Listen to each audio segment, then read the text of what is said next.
Uh, as Vice President of Operations for Radcom, Therese Longo is a certified performance thinking practitioner and has more than 15 years in instructional design.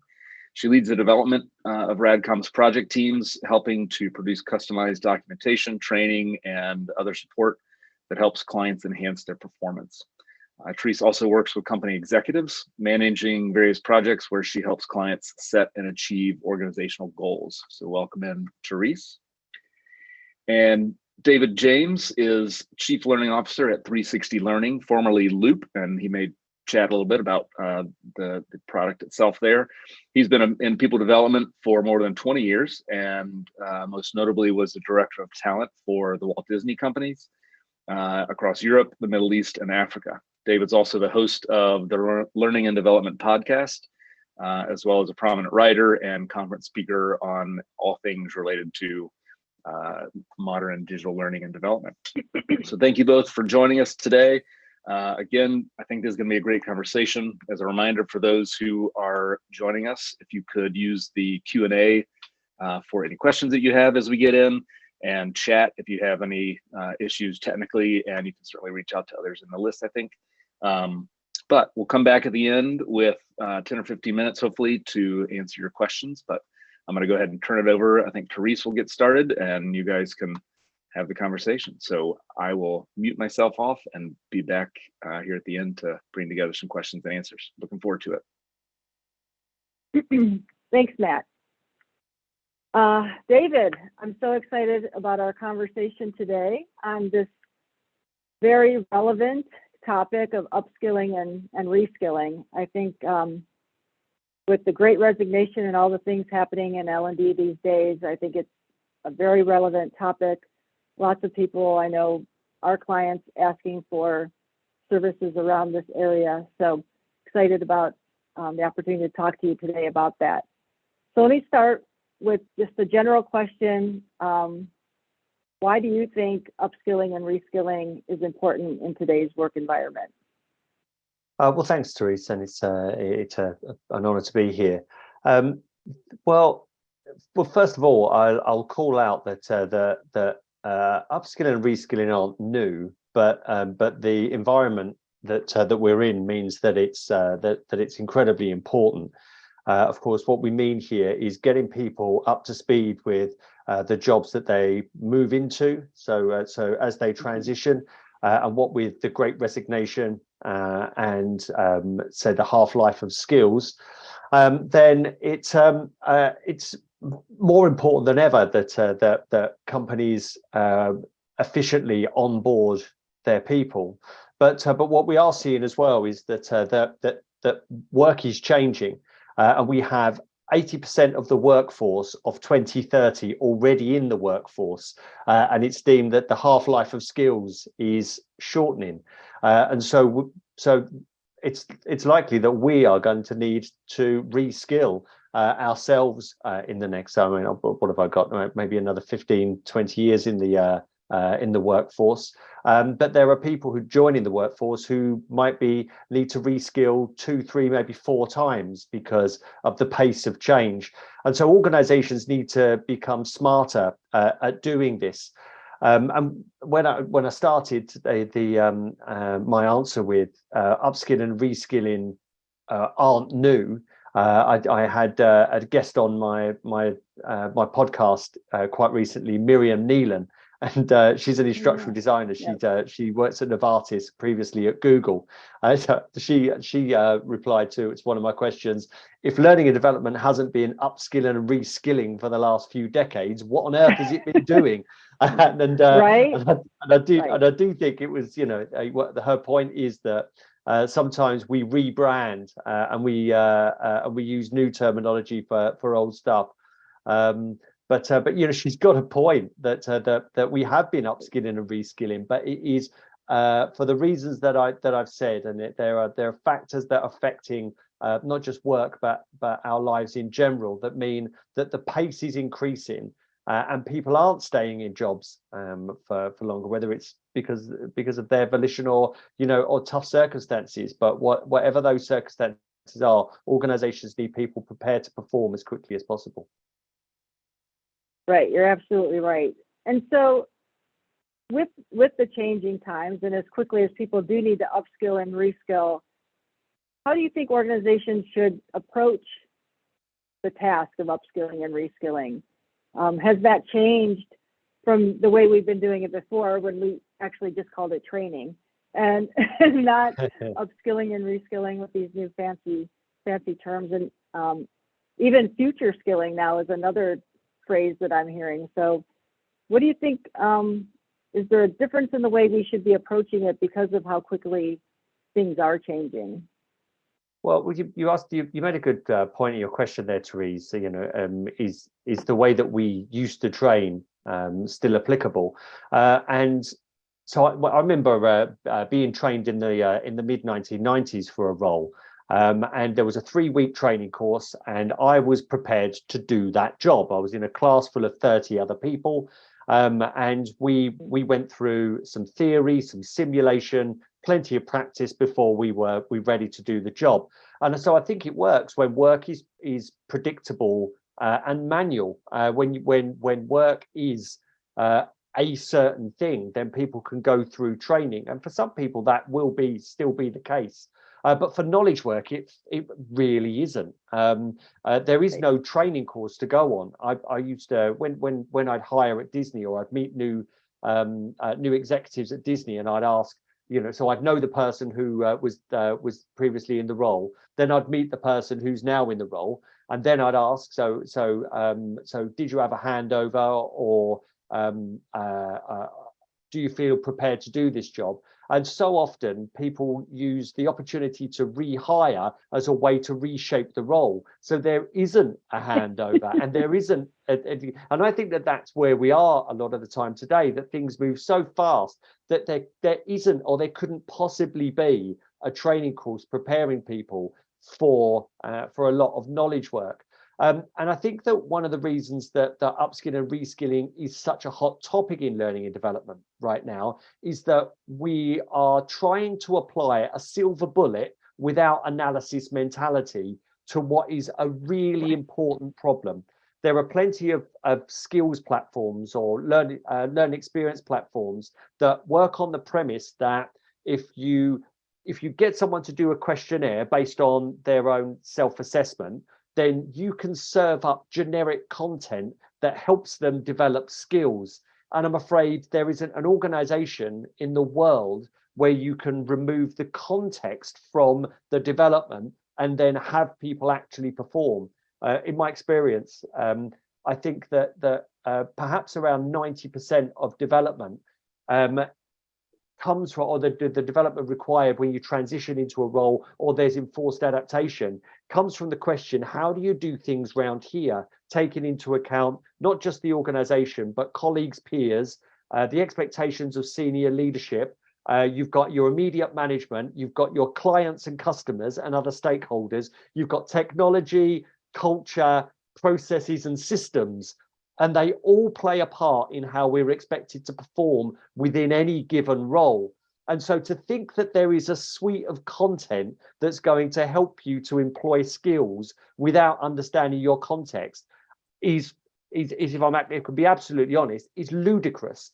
And what I think we're seeing is that there is a great mis-selling based on learning and development's inability to predictably and reliably get the desired outcomes from any solutions.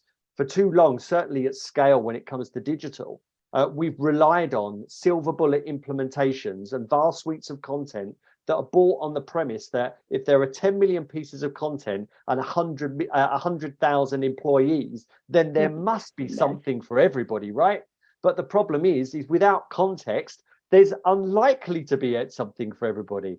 And the employees themselves vote with their attention and their lack of engagement. And for too long, we've been talking about this problem and blaming employees, like, well, they don't have time, so line managers need to give them time, or they don't know how to learn. Where really we should be looking at ourselves and saying, well, we're trying to apply a silver bullet mentality to a real problem, and employees aren't engaging. And I think that's feedback that we need to take.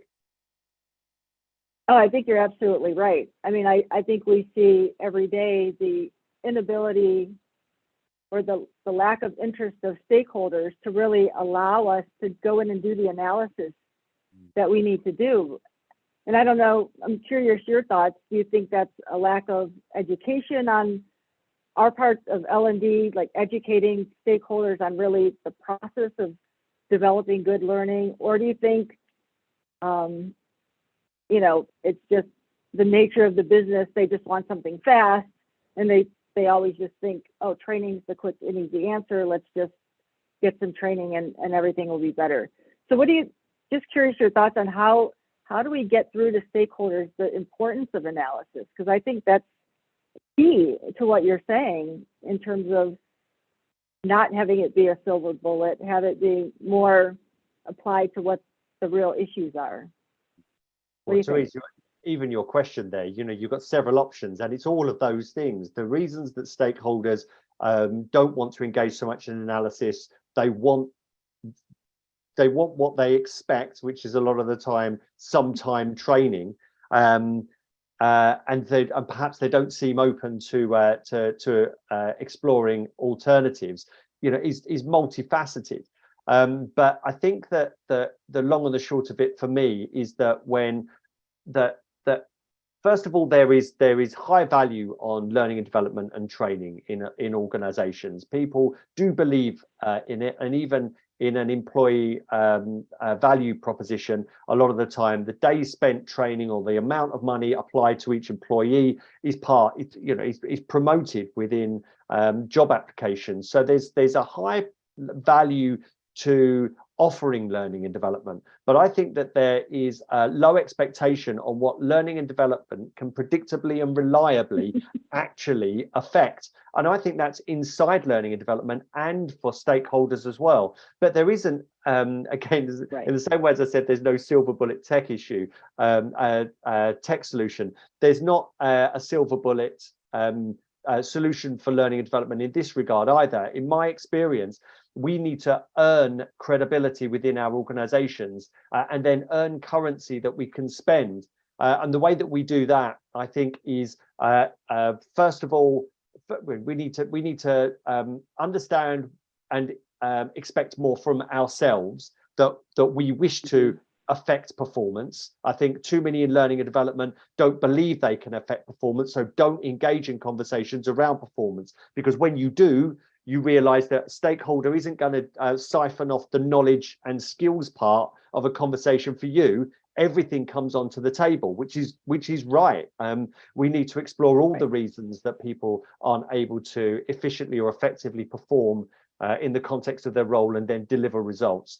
But also, we need to develop our own credibility around what we think we can achieve and what we engage in conversations about. And I think that, first of all, we need to stop any questions around what we don't have in the organization. So a lot of the time, somebody who is more performance oriented in learning and development, who wants to change learning and development from a learning focus to a performance focus, if they don't build the credibility and they're not working on their savvy, they might say, right, we're going to get rid of e-learning and training in order to focus only on performance. But when you do that, what you do is you're seen to be taking something away, and then there is the perceived value of the thing you took away, which is probably greater than the actual value, but that is a massive distraction from the thing you're doing. So what you need to do is you need to largely silence the dissenting voices by having enough online content and enough curricula to stop people from saying, where's my stuff that I go on. But then once you've got that, you need to engage in conversations with stakeholders around the outcomes of the solutions that they're asking for. So you could do this by pushing a conversation from what you'd like delivered to what is it there to achieve. What's the consequence of not having the knowledge and skills right now? And probably the most powerful question within all this is, what's the cost of doing nothing? What the cost of doing nothing can lead you to data around but what the consequence is of this deficit in skills and knowledge, so that you can understand the data and then start moving the needle. I know we'll come later, I'm sure, to actual impact. But what I'm saying here is that we need to develop the credibility within our organization, so that we can have these conversations with our stakeholders, keep them at bay from asking for things that may be largely a distraction, but then do the analysis or the discovery that we wish to talk about, but in a way that doesn't paralyze the process. You talked about speed earlier.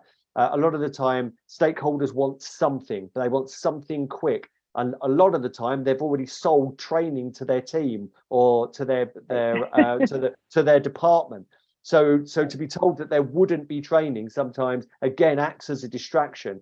So we need to be savvy in ourselves to push beyond the immediate request, to talk about outcomes, consequences, and the risk of not actually addressing this. And then we move on, and we can partner with the people who are expected to do the work. And by doing so, which my podcast, Matt mentioned in the intro, the Learning and Development podcast, I talk with people who have made this pivot and who are achieving so much more, so much faster, and are able to demonstrate actual impact by doing so. But again, I'm sure that you will get to those points. Well, absolutely. I mean, I love that you brought up the point of measuring, because I think that's one area that I think some organizations might do it better than others, but overall, in my 20-year career doing instructional design and being an L&D, very few places do it. And even when we bring it up and we ask, hey, how can we measure this? Well, we don't measure it. We don't have any measures. We don't, and it's so hard for them to grasp. And someone I know, when I asked them, when I first was learning about performance, I said, why can't we get people to measure it? And they said, well, it's because it holds people accountable. So if you're the manager and you're saying we need training, but then we show that the training isn't effective, then that doesn't make them look very good, does it? So right, I thought that was a really brilliant point, that, even though we think we should measure because it will get us the results we want, there are things in the environment that are keeping us from doing it, and accountability, I think, is one.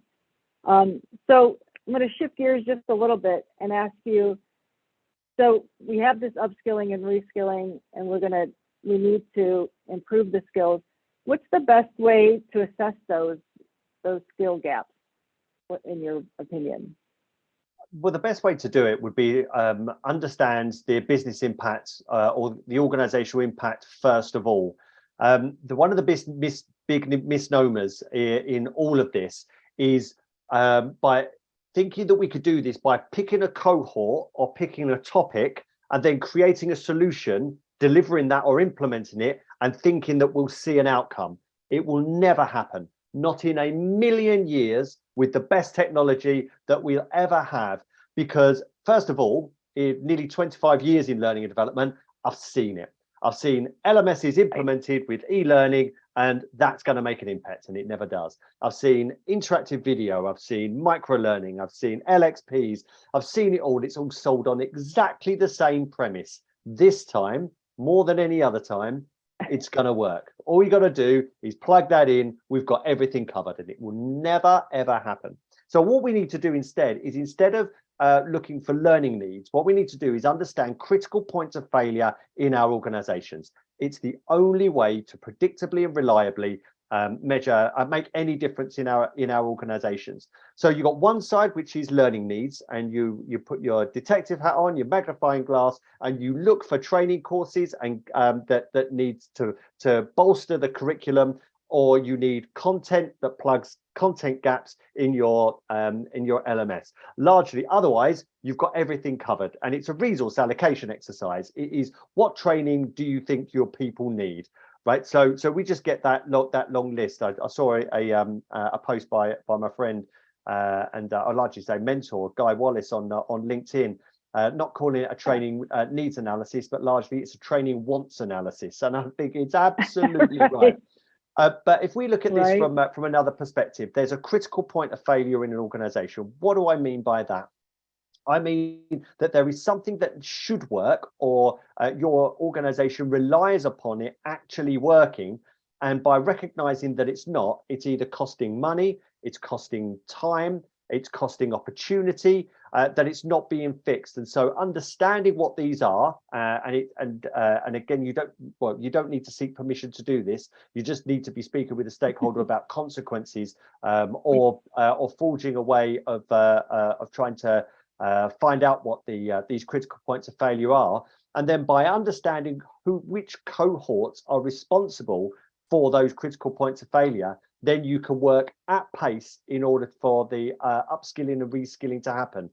But where these two areas are distinct, where you have a learning need, and a program or content is developed, that's only half of the problem, if at all half. Maybe it's only a third of the problem, because then you've got to convince people that those ideas within that program or that content, first of all, they've got to care about.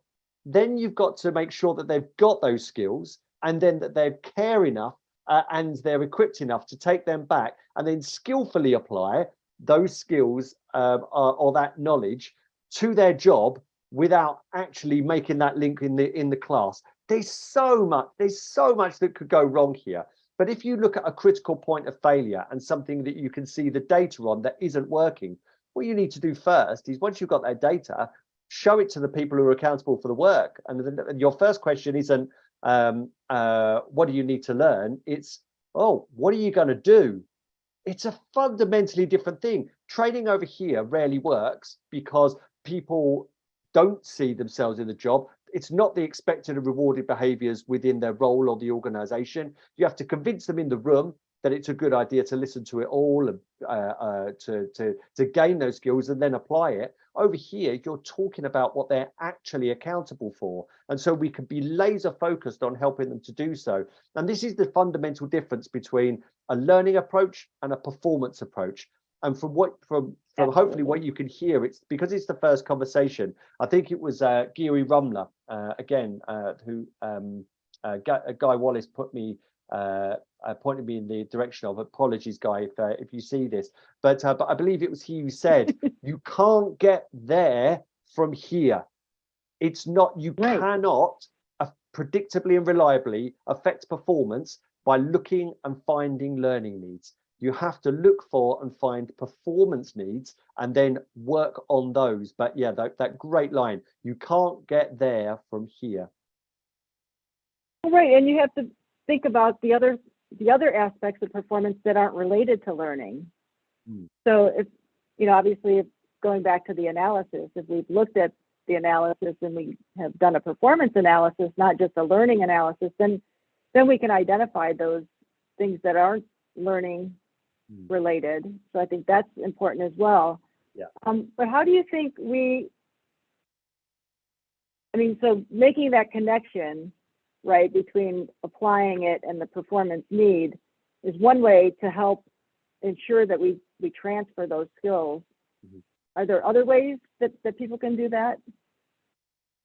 Well, so when I was at Disney, we had I was involved in a couple of initiatives where failure wasn't an option. One of those was in the Italian office, and I was director of learning talent for EMEA, and so it was the Italian team who approached me and said they've got a flourishing physical publishing business. So magazines are still very popular in Italy, but they've been told that they need to pivot to digital. But the problem is that the average tenure at Disney in Italy was 11 years, and there was a low proliferation of smart devices. So you had people who weren't leaving, and they had very little understanding of what digital publishing actually looked like, let alone be actually able to do this. So what we did, we realized there were two stages. Number one, there was awareness, so that people became aware of what digital publishing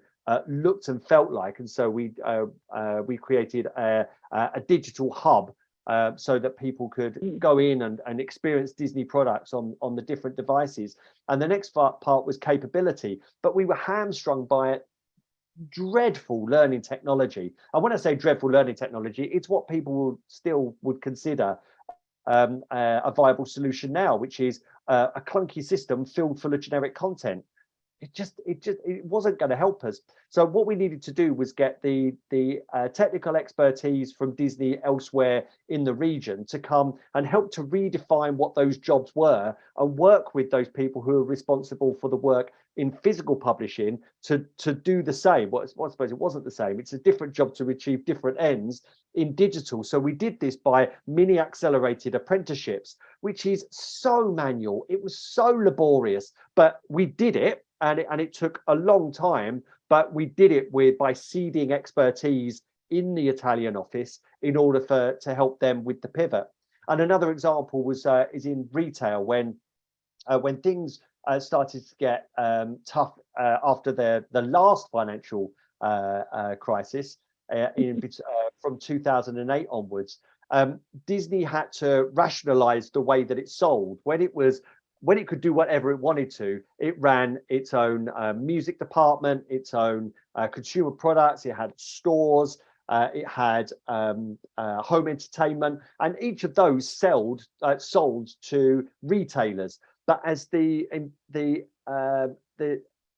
power shifted from Disney to retailers and via consumers, and the whole relationship changed, they decided to bring that together and have one person responsible for selling the games, the music output, the home entertainment together, because you could increase the leverage that way. And the way that we did that again was via awareness and mini accelerated apprenticeships, teams of 3 or 4 people working together in order to seal one deal where one person was doing that in each of the different areas, and one person would be responsible for that in the future as well. So you can see that when it actually mattered, you required actual upskilling, it requires a much more thorough and robust approach. And the only real measure of success was that somebody could actually do the job.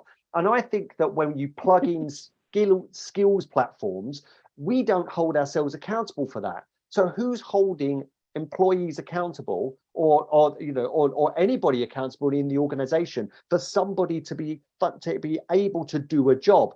And I think that learning and development doesn't do enough in that regard.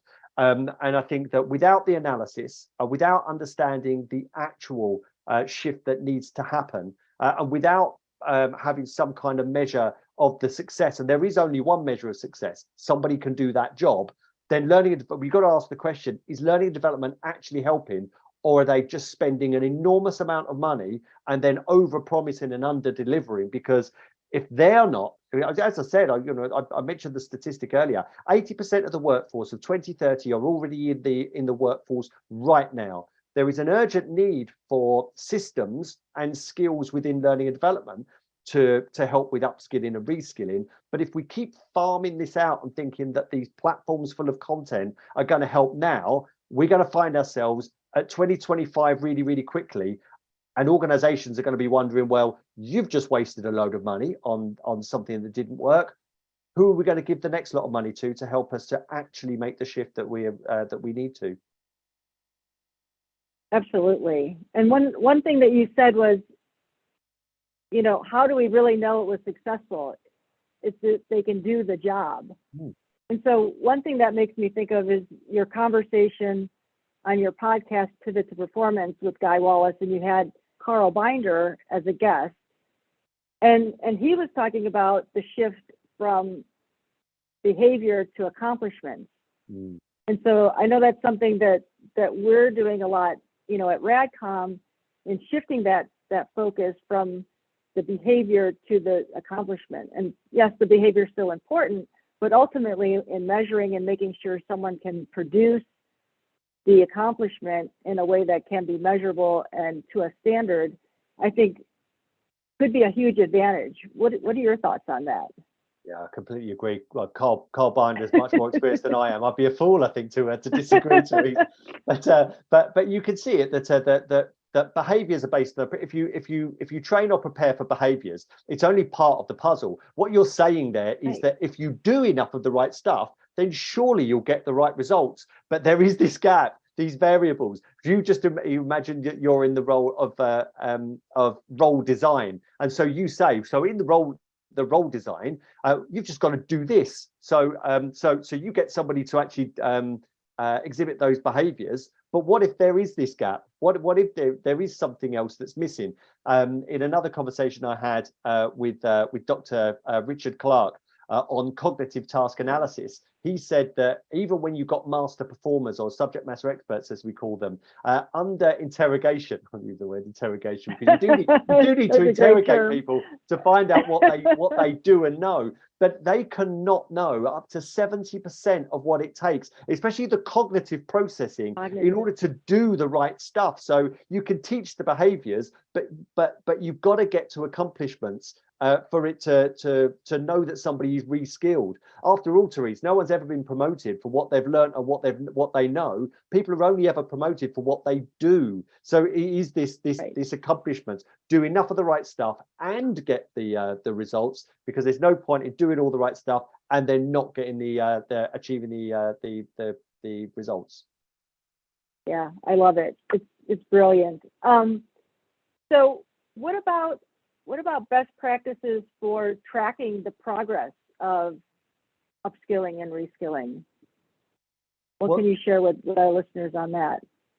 Well, it'll come as no surprise, because from what I said earlier on, if you understand at the outset what it is that people should be doing and whereabouts they are, and you do this with a data and evidence-based practice by understanding the data, which is the consequence of them not being able to do a thing. What is it? Is it a loss of money, loss of people, loss of opportunity? What is missing that requires you to actually get involved? Data will tell you to what extent there's a problem. It'll even tell you, Therese, if there is a problem. And we all know, there are going to be people, learning and development people are here, who's going to resonate when you're talking to stakeholders, and then you understand pretty much that the need isn't a need. Like it's just something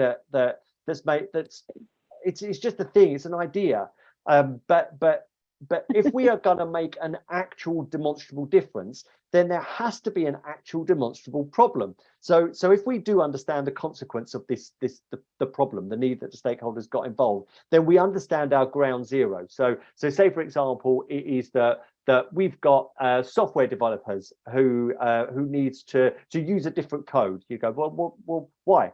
Why do they need to use different code? Well, it could be that you're only going to be able to hire the smartest software developers if you do use this code, because you've got to keep them interested. They've got to feel as if they're developing, and it's also more secure and it's easier to build upon in the future. And so there you got your case. And so you've got to say, so what's the cost of doing nothing? We go, well, we're already losing people. All right, okay. So then you get the data. So show me how many people we're actually losing, right? And how many of those are top performers? Are we not just losing people that we could do without? So you've got all of this data, and so that's your ground zero from there. And so you need your milestones. So if you said, right, how long is this going to take? Well, this could take us 9 months. Let's go, okay, let's break this down into 3. What should we see at 6 months to know that we are 3 months away from success? And then finally, what would we need to see at 3 months to see that we're 6 months from success? And you might want to say, what do we want to see in 1 month to make sure that this is actually that we started doing the right things? So it's right at the outset. If you're having a conversation about something that has to change, like that, the example I gave with Disney, that we set ourselves a 12-month timetable to pivot the entire Italy digital publishing business and completely move the way that they worked and to be offering a fully Italian digital offering. And that's what we worked back from. And it was really baby steps, but you know that you're doing it when you've got people in the office who are actually performing, because then you've got local people with locally applied knowledge and skills who are able then to share what they've learned with others. So you have to bake in the milestones. It's again looking at what what learning development is used to doing, which is in the act not really having any analysis. Perhaps what we do is we buy a report, or we're given a report by a vendor who says that in your location and in your industry, here are the common skills gaps. And so, oh, okay, brilliant. And I go, and as well as the report, we could sell you the solution. So we've just given you the problem, and here's the solution. And so what they could do is they could even give you your timelines, that if you customize and implement and launch and begin a marketing campaign, by 2026, everyone will be reskilled. I mean, look, but to me, it's bananas. Right. It's absolutely nonsense. When you break it down like that, the only way that you're going to be able to make any demonstrable difference and have realistic timescales is by actually knowing what it is that you are expecting a distinct cohort of people to be doing in 6, 9, 12 months, 2 years, however long that's going to be. But we can't just keep on kicking the football down the field and then thinking that when people get there, they're going to have different skills. Right. Are there any tools though that can be helpful for tracking those milestones?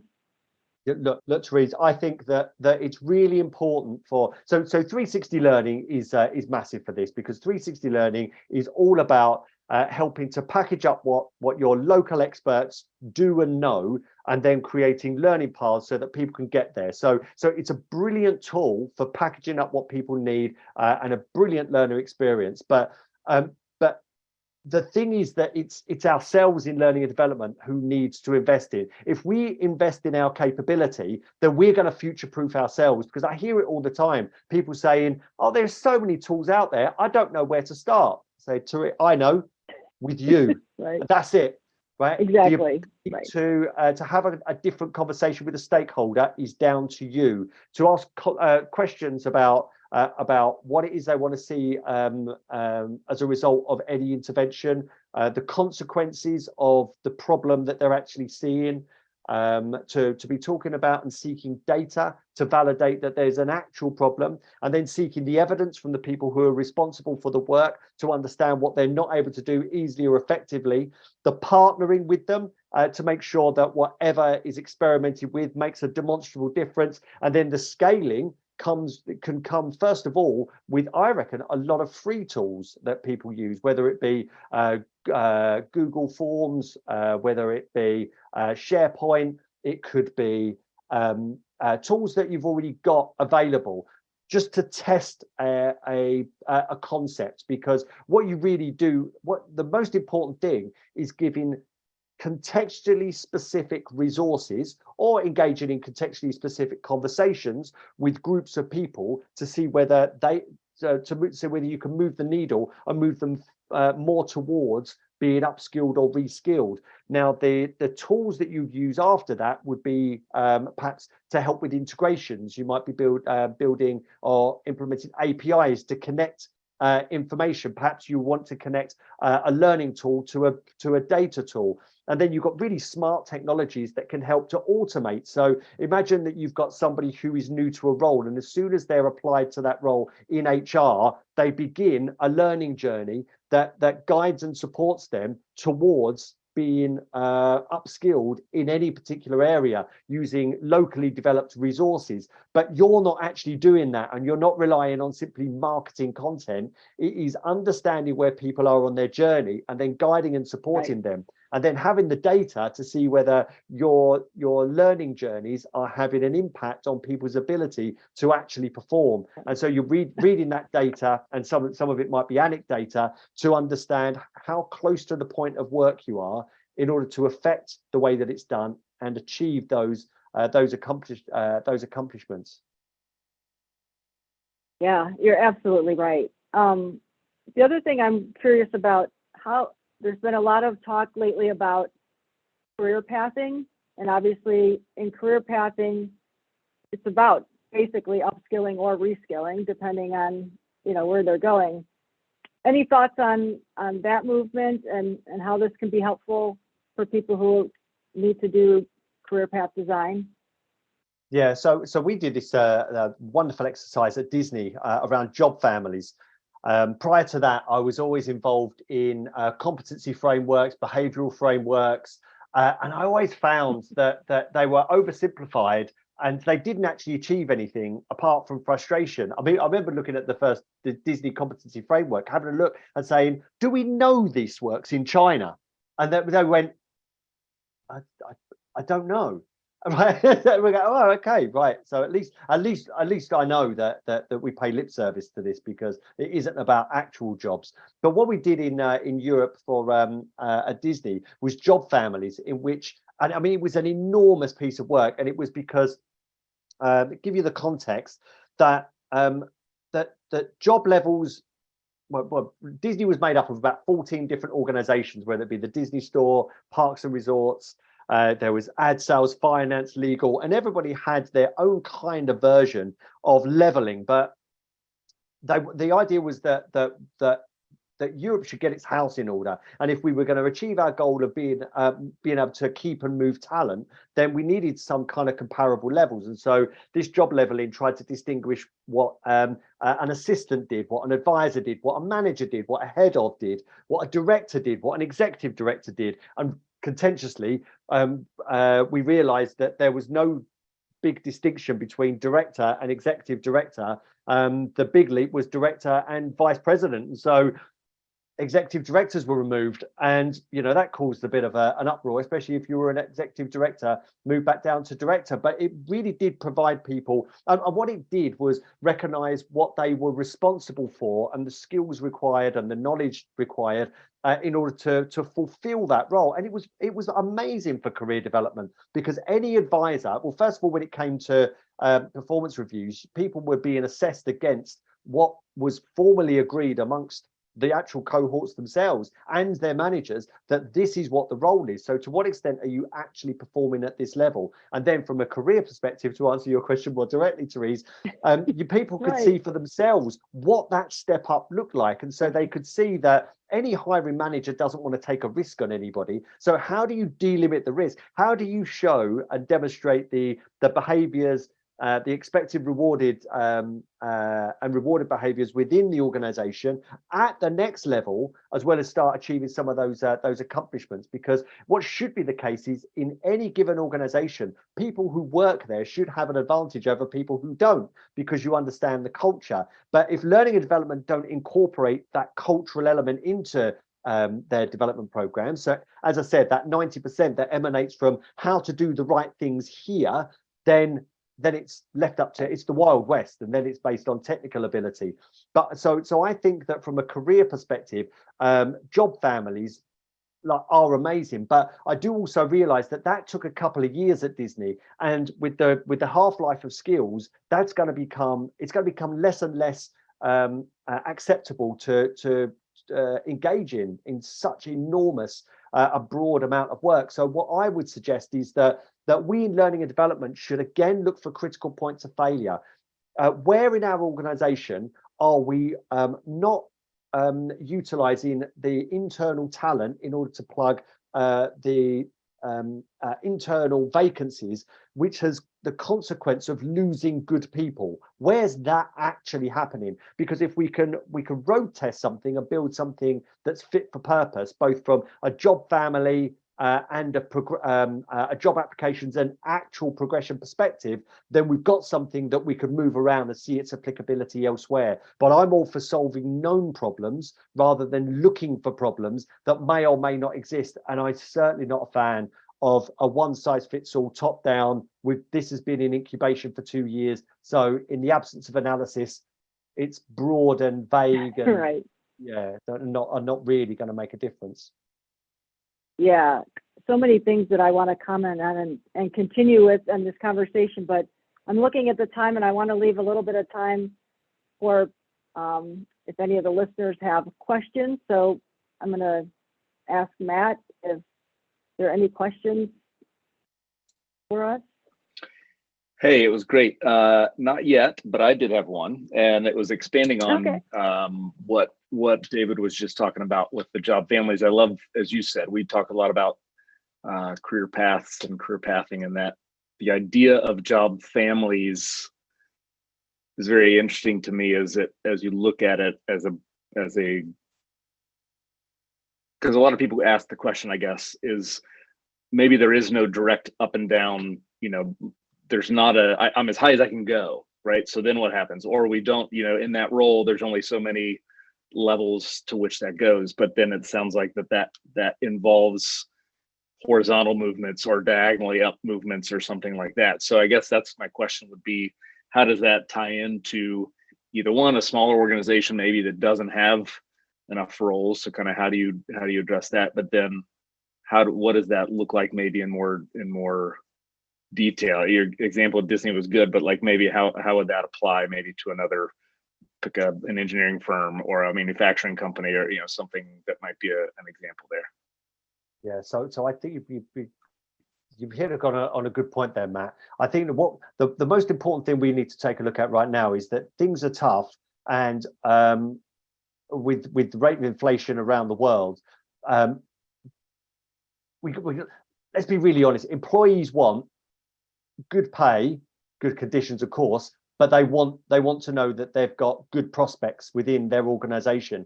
And I've been talking with organizations recently who aren't able to offer their people significant pay, but they wanted to have a conversation around actually improving their prospects. And so that, again, we applied the same approach in what areas are you actually at risk, because we've got to be absolutely honest that if we're looking at trying to provide prospects for absolutely everybody, to the detriment of solving real problems, then it's likely that we're not going to be addressing the needs of what we would consider as top talent. So again, I'd use a solving real problems approach, that if you have got disgruntled people or people that aren't engaged, you're losing good people, then look within a particular area and truly understand that problem, rather than trying to offer like a broad skill set. One of the biggest mistakes I think we made at Disney was that we capitalized on people wanting to stay at Disney, and we just run a career workshop,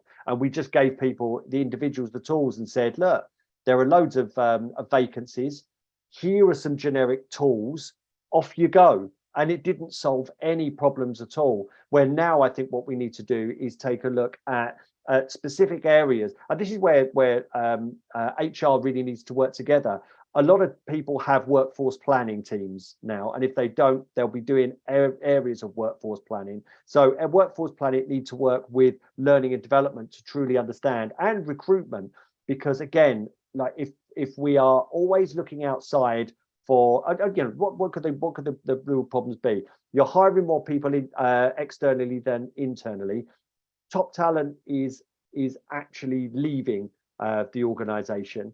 And you've got future skills that looks as if it's going to cost a lot of money to buy in rather than develop from inside. So if you've got any of those problems, I'd say that you zero in, work with workforce planning, learning and development, and recruitment, perhaps even compensation and benefits, to understand the problem from a bottom-up data perspective, and then experiment to see whether you can actually make an actual difference, perhaps manually to begin with, where it's about